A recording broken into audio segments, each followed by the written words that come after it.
سب سے پہلا سوال مسلمان سے نماز کا ہوگا۔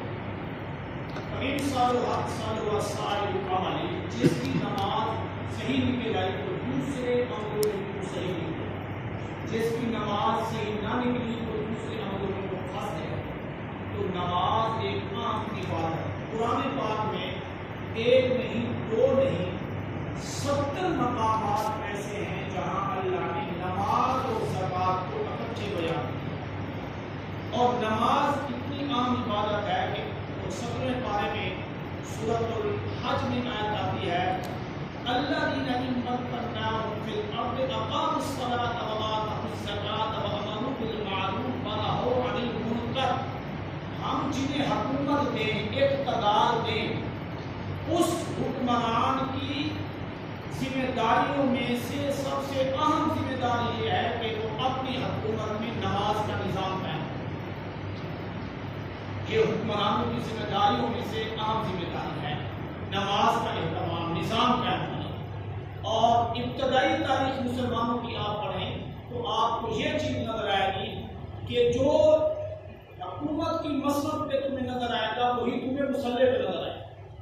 یہ نماز، یہ مصلی، اس پہ ایک اجبار کی نماز ہو، عید کی نماز ہو، جمعہ کی نماز ہو، عام نماز ہو، تو حکمران کی ذمہ داریوں میں سے یہ ذمہ داری ہے کہ وہ امام بنے اور وہ جماعت بنے۔ تو نماز کا نظام قائم کرنا یہ قرآن پاک کے حکمران کی ذمہ داری۔ دوسرا فرمایا وآتوا الزکاۃ، وہ زکوٰۃ کا نظام ایسا صاف شفاف قائم کریں کہ جو مستحق زکوٰۃ ہیں وہ محروم نہ رہ جائیں، اور جن کے اوپر زکوٰۃ ہے وہ بچ نہ جائیں، ان سے زکوٰۃ لیں اور محرومین اور غرباء تک ان کو پہنچائیں۔ پہنچانا ذمہ داری ہے، یہ نہیں کہ غریبوں کو دروازوں سے بلا کر ان کی غربت کا مذاق اڑانا۔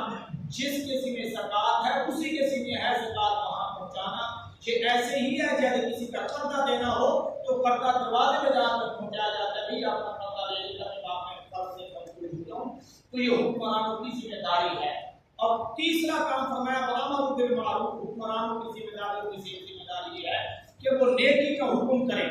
اپنے نظام میں اور اپنے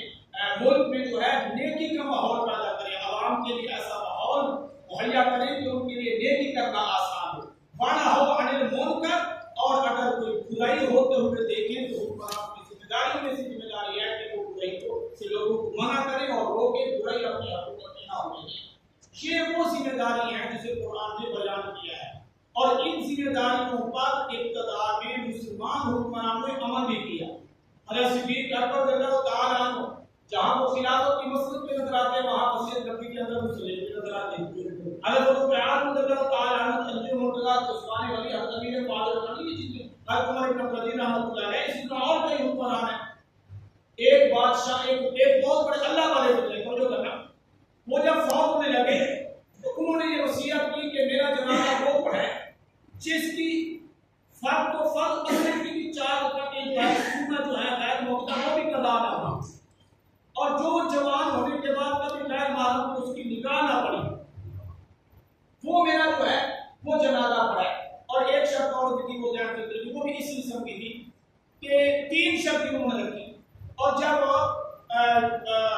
صفیں بنی بڑے بڑے علماء، طلباء، حفاظ، حاجی، قاضی، شاہ و گدا، امیر و غریب صفوں میں ہیں، اور ایک وقت کے غریب کا جو ہے وہ جنازہ ہو رہا ہے، اور وہاں اعلان کرنے والے اعلان کیا کہ ان کی وصیت ہے کہ جنازہ جو ہے اس کا جو ہے نا وہ پڑھا ہے جس کے اندر یہ شرطیں ہوں کہ فرد کو فرد اس کی سنتیں بھی قضا نہیں ہو، اس میں کبھی جو ہے نا بدکاری کی طرف جانا تو درکنار کرو جائے، مانا عورت کو پوری نگاہ سے دیکھا بھی نہ ہو، اور تیسری شرط بھی اسی قسم کی تھی، تکبیر اولا، تکبیر اولا اس کی تکبیر اولا اس کی قضا نہ ہوئی۔ آپ کی میں ایک بات کر دیتا ہوں، میں نے کتاب میں کچھ اور پڑھا، تکبیر اولا بھی نہیں، تہجد بھی نہیں، ایک اور ہے تہجد ہے، شاید تہجد ہے، تکبیر اولا تہجد ہے۔ تو ہر کیا یہ نہیں کہ یہ 3 شرطیں تھیں، تو بڑی عام شرطیں ہیں، تو اندازہ لگائیں کہ ان شرائط پر میرا خیال ہے کہ کوئی اکا دکا ہی پورا آئے گا، ورنہ بڑے بڑے حاجی، نمازی، مولوی، قاری، شاہ و گدا، تو ہر کیا بات آپ کو یاد ہے اعلان ہوا ان شرائط کے تحت کہ آگے بڑھے اور آ کر جنازہ پڑھے۔